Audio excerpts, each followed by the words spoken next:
beliau katakan al-haq, kebenaran itu fil lughah, secara bahasa, huwa tsabitul ladzi la yusawwiru inkara. Kebenaran adalah sebuah ketetapan yang tidak diperkenankan mengingkarinya. Jadi mengingkari ketetapan itu nggak diperkenankan, itu sebuah kebenaran. Kalau ente misalkan ada seseorang menetapkan sesuatu, kemudian ente nggak boleh membenarkan, nggak boleh mengingkari ketetapan dia, itu namanya kebenaran. Paling nggak menurut dia, paling nggak menurut orang yang menetapkan tadi, paling nggak. Kemudian kita harus tahu kebenaran siapa yang absolut, kebenaran siapa yang mutlak, ketetapan siapa yang mutlak, yang harus semuanya mengikuti ketetapan itu. Ketetapan Kang Ari, hukum-hukumnya Kang Ari, atau hukum-hukumnya Abang Baron, atau hukum-hukumnya Wisnu, atau hukum-hukumnya saya. Menurut ente, ketetapan siapa yang dikatakan benar, sebuah hak, sebuah kebenaran yang dia absolut, yang dia mutlak. Kebenaran itu, ketetapan siapa? Yang semua orang harus ngikutin itu, nggak boleh mengingkarinya. Ketetapan siapa? Allah Subhanahu wa Ta'ala. Jadi kalau Allah sudah menetapkan sesuatu itu absolut, mutlak, nggak boleh diingkari. Sama siapapun di dunia ini, nggak boleh diingkari. Maka Allah katakan, al-haqqu min rabbika fala takunanna minal mumtarin. Kebenaran itu datangnya dari Allah Subhanahu wa Ta'ala. Itu jangan ragu-ragu, kata Allah. Jangan ragu-ragu. Allah sudah menetapkan sesuatu, itulah kebenaran. Harus diikuti oleh semua orang, oleh semua makhluk. Hatta langit, bumi, matahari, semuanya berputar menurut hukum-hukum Allah. Semuanya nggak boleh diingkari. Kalau diingkari, maka ada sesuatu yang nggak seimbang. Tafawud namanya kalau bahasa Arab, ada sesuatu yang nggak seimbang kalau diingkari. Kalau ente misalkan di jalanan misalkan ada sesuatu yang nggak dijalanin hukum di jalan itu, di jalan raya, pasti nggak seimbang, ada kecelakaan, ada ini dan itu kan, nggak seimbang. Begitulah ketetapan Allah, harus dijalani. Kalau nggak dijalani pasti ada yang nggak seimbang, ada akibatnya. Nah, langkah-langkahnya apa aja? Kita sebagai manusia, biarin kita jadi benar. Sederhana aja, mau apa sih ente? Mau benar. Nah, benar juga ada langkah-langkahnya.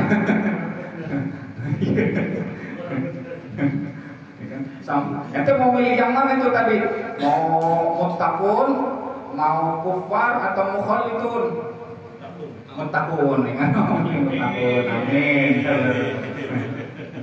Makanya yang dulu hapus lembaran baru, jangan diingat-ingat. Bor-bor mulai ingat-ingat nggak boleh, ingat-ingat juga jangan. Gitu. Lembaran baru hapus semuanya. Yauma waladatu ummu, seperti ente dilahirin hari di mana ente dilahirin sama ibu ente. Bersih. Mulai lembaran baru. Yang pertama itu ketaatan, sebagaimana perkataan Allah dalam surat Saba ayat 46, qul innama a'idukum biwahidah an taqumu lillahi masna wa furada thumma tatafakkaru ma bi sahibikum min jinnah in huwa illa nadhirul lakum baina yaday 'adzabin syadid. Yang pertama adalah kata Allah, wahai Muhammad, katakan sesungguhnya aku mewasiatkan kepada kalian wahidah, wahidah menurut dalam tafsir At-Tabari, al-wahidah ta'atullahi, ketaatan kepada Allah Subhanahu wa Ta'ala. Nabi Muhammad mau ngebenerin orang, itu nyuruh orang taat dulu, langkah pertamanya. Mau ngebenerin sahabatnya, nyuruh orang taat kepada Allah. Itu langkah pertama. Allah yang ngajarin, kul, katakan wahai Muhammad, dibisikin melalui wahyu. Wahai Muhammad, katakan, inna ma'ahidukum biwahidah. Saya nasihatkan kepada kalian biwahidah. Wahidah ay ta'atillahi subhanahu wa ta'ala, ketaatan kepada Allah Subhanahu wa Ta'ala. Kenapa langkah pertama orang mau jadi benar harus taat? Langkah pertama orang mau jadi benar, kenapa harus taat pada Allah? Ada yang bisa ini nggak? Nyampe nggak itu hubungannya apa taat sama orang benar? Langkah pertama lagi. Korelasi nih. Taat yang pertama ya. Nah, ada korelasinya al-mar'u yabtadi'u lahul bi'atal haqqo bi ta'atillah. Seseorang itu akan menciptakan lingkungan hak, lingkungan yang benar gara-gara dia taat kepada Allah. Kalau jalan pertama yang mau benar adalah ciptakan lingkungannya dulu. Nah, lingkungan itu bisa tercipta dengan ketaatan ente kepada Allah Subhanahu wa taala.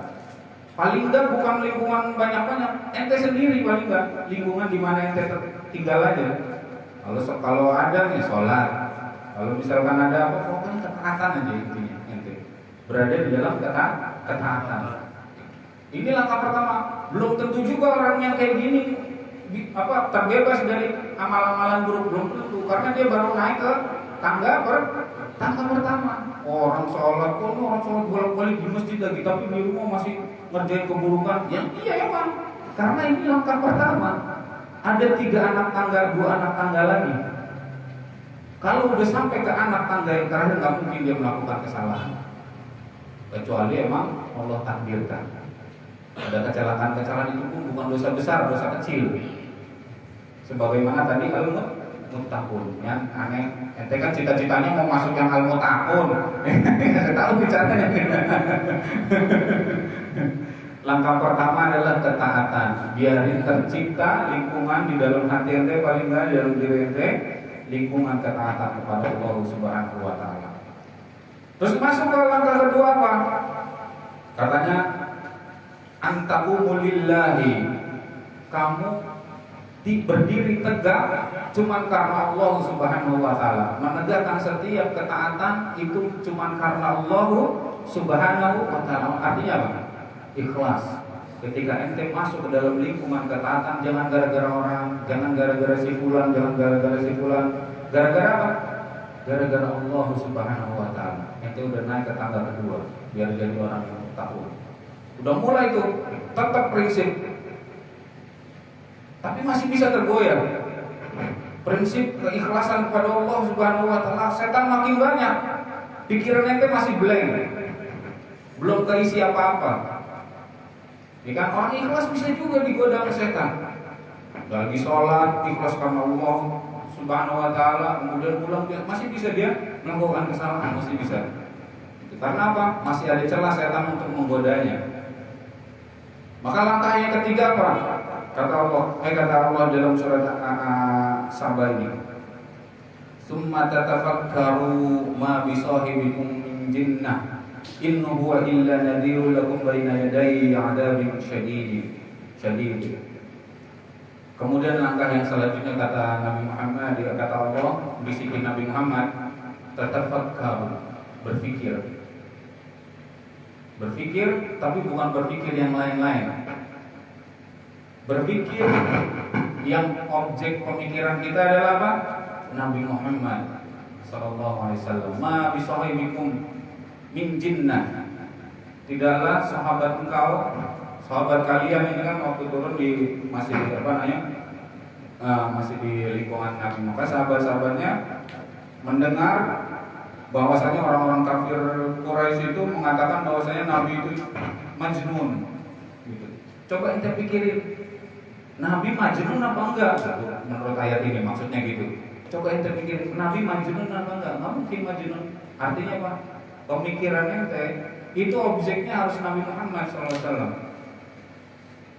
Pemikiran ente harus punya objek. Setiap orang berpikir kan ada objeknya, ada sesuatu yang lagi dipikirin, ya kan? Ada sesuatu yang lagi dipikirin. Ya paling ente apa ya? Objeknya ente apa? Seragam. Mikirin beli seragam mau beli-beli. Ya mikirin objeknya Nabi Muhammad SAW.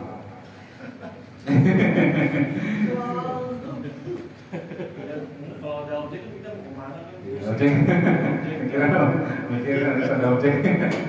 Objeknya seragam. Ya bukan kebenaran yang lahir. Seragam doang ya, yang doang. Ntar ente aneh kasih rumus nih. Ntar ente aneh kasih rumus. Buat kasih rumus. Objeknya harus Nabi Muhammad. Itu pola yang diajarin Al-Quran sama kita. Kalau kita mau benar, polanya apa? Pola pikiran kita, objeknya harus Nabi Muhammad, ya kan? Laqad kana fi Rasulillahi uswatun hasanah. Sungguh di dalam diri Rasulullah itu ada uswah, ada suri tauladan yang baik. Itu ngajarin kita untuk benar-benar neliti tentang kehidupan Nabi Muhammad SAW, biar bisa jadi contoh. Kalau orang udah mikir, dibongkar semua kehidupannya, kan dijadiin suri tauladan. Jadi contoh yang baik buat dia. Kenapa? Pertanyaannya sebelum rumus. Kenapa pertanyaannya? Kenapa kita harus berpikir yang objeknya itu Nabi Muhammad? Kenapa? Ada yang bisa tahu nggak? Kenapa harus Nabi Muhammad sih? Kenapa nggak ini aja Bang Hari? Objek pikirnya. Atau Wisnu objek pikirnya, atau Pak Buang objek pikirnya. Kita mikirin dong. Kenapa harus Nabi Muhammad? Uswatun hasanah tadi ya. Karena dia adalah uswatun hasanah. Artinya dia itu sumber segala kebenaran. Kenapa harus Nabi Muhammad yang jadi objek pemikiran kita? Kalau kita mau benar, langkah yang terakhir nih, karena dia adalah sumber segala kebenaran. Harus digali terus. Kenapa nggak Allah langsung? Allah yang ngajarin. Kita harus mikirin tentang Nabi Muhammad. Kenapa nggak Allah langsung? Malah dia sumbernya lagi. Nah, itu karena apa? Kayak kita di dalam hutan nih. Ini ya, menghayal dulu. Kita menghayal ada di dalam hutan. Hutan itu udah dikelilingin, nggak bisa kemana-mana, ente nggak dapat air, ya kan? Mau turun, yang airnya benar banyak di laut nggak mungkin jauh, karena kita udah dikelilingin, nggak boleh keluar dari hutan tersebut. Mau nggak mau nyari apa? Nyari sumber mata air, gitu kan? Nah, sumber mata air itulah Nabi Muhammad SAW. Kalau kita gali mata air biasanya kan kalau di itu kan kecil-kecil ya. Kalau kita gali airnya makin gede nggak? Makin gede apa enggak? Gede kan? Mata air gini kecil. Oh digali terus airnya makin gede, makin banyak. Nah itulah seperti itulah makanya rumusnya ya. Rumus.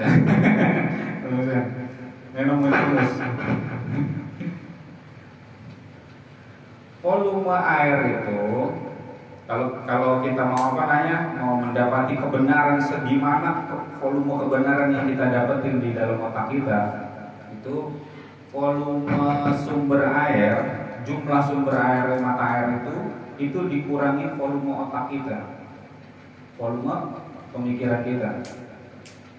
Hari misalkan ada 15 ember. Otak kita volumenya cuma 1 ember.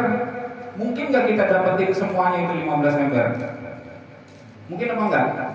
Nah, mungkin kita dapetin 1 ember doang. Gitu. Maka untuk memperbesar kebenaran itu, biarin langsung masuk ke dalam hati kita, terus olah pemikiran kita, biarin apa? Volume otak kita makin gede. Makin bisa ngeraup kebenaran tadi, ngeraup air tadi. Semakin digali, itu yang kita dapat. Segimana gede galiannya itu, nah segede gitulah itu air yang kita dapat. Segimana ente ngegali Nabi Muhammad, segede gitulah kebenaran yang ente dapat nanti. Kalau ente ngegalinya cuma seminggu sekali, misalkan malam Senin doang. Ngegalinya malam Senin doang, kira-kira dapatnya banyak apa dikit?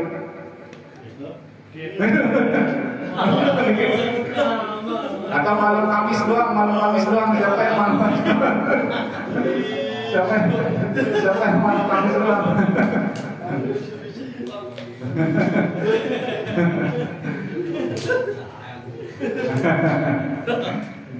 Harus digali terus di kebenaran itu, makanya dia harus digali terus. Segimana kebenaran, segimana forum otaknya, segimana keseringan ente berpikir tentang Nabi Muhammad, segede gitu juga kebenaran yang ente dapat. Kalau tiap hari, sehari 12 jam ente berpikir, ente ngegali, baca kitab, baca Al-Quran, terus ente pelajarin agama, itu luar biasa ntar kebenaran yang ente dapat. Nggak mungkin melenceng. Sekali melenceng paling ke dosa-dosa kecilan, nggak mungkin ke dosa besar. Itu ada anak tangganya, anak tangga pertama, kedua, ketiga. Sekarang aneh nanya, kalau orang udah berada di dalam ketaatan, kemudian dia ikhlas di dalam ketaatan itu, kemudian dia pelajari sehari semalam, dia pelajari dalam sehari itu 4 jam paling galah, 12 jam, 4 jam dia gali terus tentang agama ini. Habis waktunya untuk ketaatan, habis waktunya untuk beribadah, habis waktunya untuk berpikir tentang agama Islam. Mungkin gak dia melakukan dosa besar? Mungkin. Otaknya udah gak mikirin ke sono, makin tertarik tentang keilmuan, sementara yang digali adalah sumber yang gak ada batasnya. Makin tertarik, fokus tujuannya satu, gak akan melenceng ke sono kemari, gak bakal. Itu udah kaidahnya yang dikasih Al-Quran sama kita. Pertama apa? Kalau ente mau benar, masuk ke dalam ketaatan, lingkungan yang taat. Kedua, ketika udah masuk ke dalam lingkungan, ente harus ikhlas. Ketika udah ikhlas, ente harus berpikir, harus nuntut ilmu terus. Maksudnya, harus menuntut ilmu sehingga pikiran itu fokus di situ. Sementara air yang ente gali nggak ada habis-habisnya, sumbernya terlalu banyak, terus digali terus. Maka nggak ada waktu, bahkan nggak ada niat. Waktu aja nggak ada, kita mau apa? Niat pun nggak ada untuk melakukan yang nggak benar. Itu udah kaidah yang Allah kasih. Kadang-kadang setan memang membisikkan, tapi nggak melenceng dari dosa-dosa yang besar. Bisa melakukan tapi dosa-dosa kecil. Sebagaimana tadi orang takut tadi, kosong ininya amalan kami dihapus untuk menghormati apa? Menghormati dia menghindari dosa besar, dosa kecilnya dihapus sama Allah. Mudah-mudahan kita masuk ke dalam yang kufar, yang mukhalifun apa muttaqun? Muttaqun. Amin ya Allah ya Rabbal alamin. Mudah-mudahan bermanfaat. Sebelum kita tutup, silakan kalau ada yang mau bertanya.